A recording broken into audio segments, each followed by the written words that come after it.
Quoi? Dracofeu à 2000 boules, Florizard à 600 et Richo à 80? Non mais là c'est l'arnaque. Mais où va le monde, ma petite dame, et dire que j'en avais une caisse entière quand j'étais gosse? Si seulement maman n'avait pas tout jeté à la poubelle, putain de merde! Pardon, c'est l'émotion qui parle. Bon, comme moi, vous vous êtes peut-être mis en tête de recollectionner les cartes Pokémon de votre enfance, en commençant par le set de base, c'est-à-dire 102 cartes en français et dans un état plus ou moins acceptable. En tout cas, c'est la mission que je me suis lancée depuis moins d'un an, et je dois vous avouer quelque chose, ce n'est pas évident. Le truc, c'est que l'on voit beaucoup, mais vraiment énormément de conneries sur le net. Des prix complètement pétés, j'ai l'impression que certains s'expriment encore en francs. Je vous propose de faire un point sur la valeur des cartes du set de base en 2020. De la commune à la carte la plus rare, j'espère que cette vidéo vous aidera, que vous soyez acheteur, vendeur ou juste curieux. Bien entendu, les codes donnés risquent de bouger, il suffit qu'une simple carte ne soit plus dispo sur le marché pour que sa cote explose. Mais à l'heure où je vous parle, il est possible d'en faire quelques moyennes.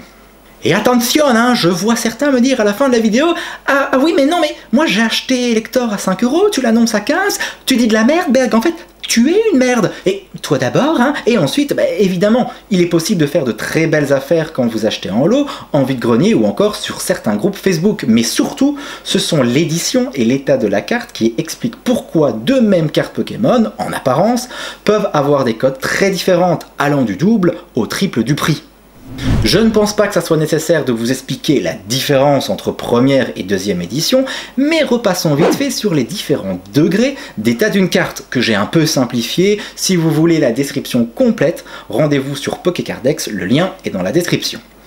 Le degré pour et used que j'ai regroupé et interprété en mauvais signifie que la carte est littéralement défoncée. Ce sont généralement des cartes qui ont été beaucoup manipulées, échangées ou encore jouées. Beaucoup de plis, griffes, papier collant, bords explosés, de même pour le verso, qui semble-t-il a fait la guerre.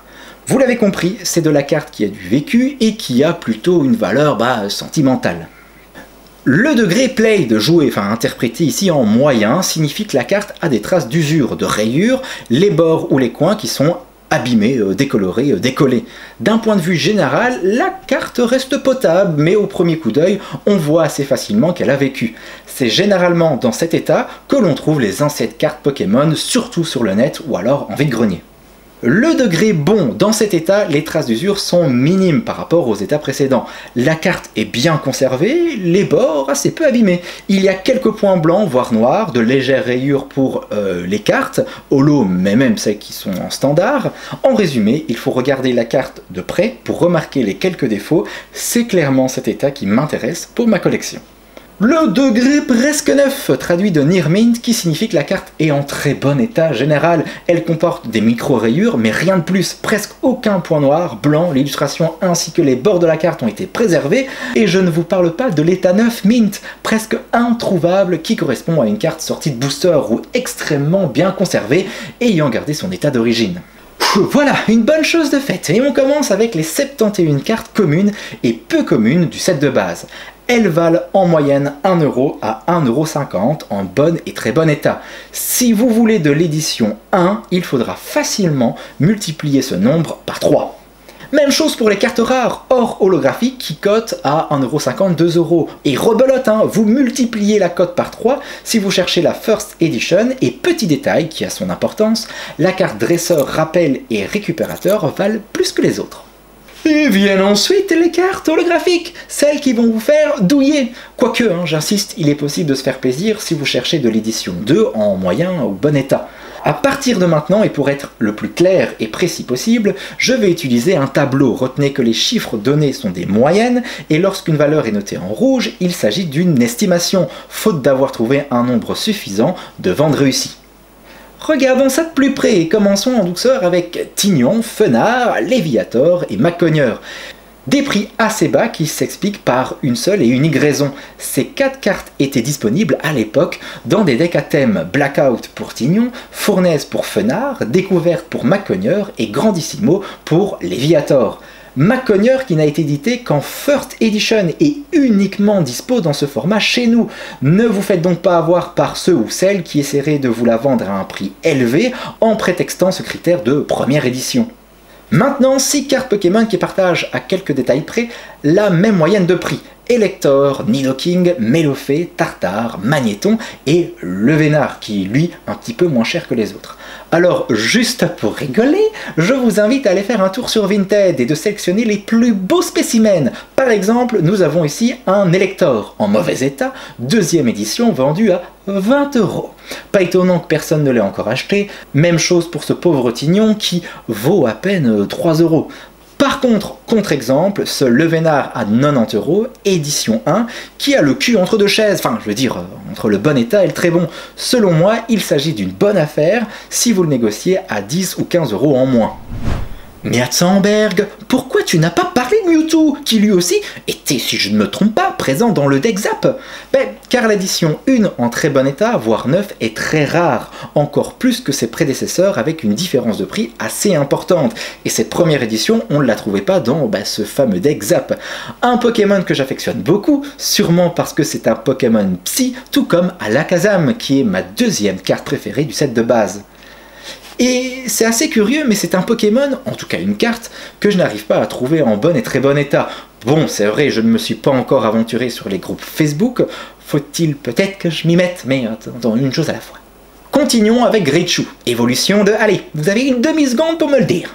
Une carte qui fait monter d'un cran les enchères, mais reste assez accessible. Sauf si vous la voulez une fois passée chez PCA, avec un indice de 9 ou plus.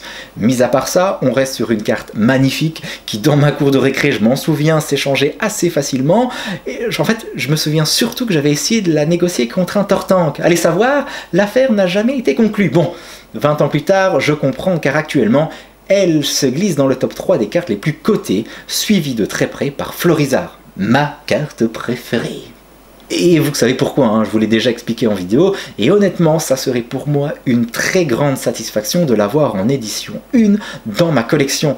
Vous le voyez, il faudrait débourser l'équivalent de 2 displays d'extension récents pour l'obtenir. Je ne suis pas encore prêt à faire le pas, sauf si vous décidez de me l'offrir. Et on en a oublié un.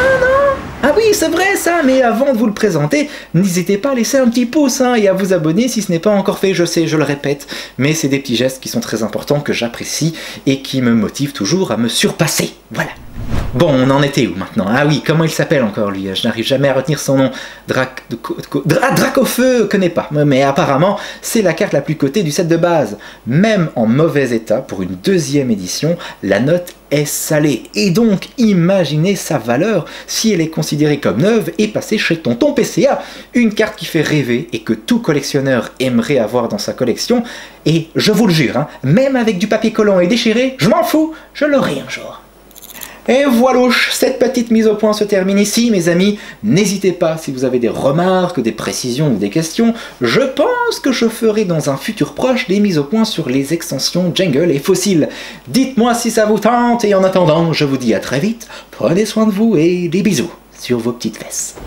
Mais oui, oui, j'arrive, je suis là. Parce que je parlais des vieilles cartes. Oh, mais toi, t'auras plein de nouvelles cartes. Enfin, elles seront vieilles quand tu seras grande, en fait. Mais elles seront pour toi. Promis, elles seront pour toi. Et t'en feras ce que tu veux. Elles vaudront peut-être à l'équivalent du set de base. Dans 30 ans, qui sait. Mais en attendant, qu'est-ce que l'on va faire? On va dire à maman de ne pas aller jeter. Allez, viens ici. Je vais te donner aussi un petit bibi, là.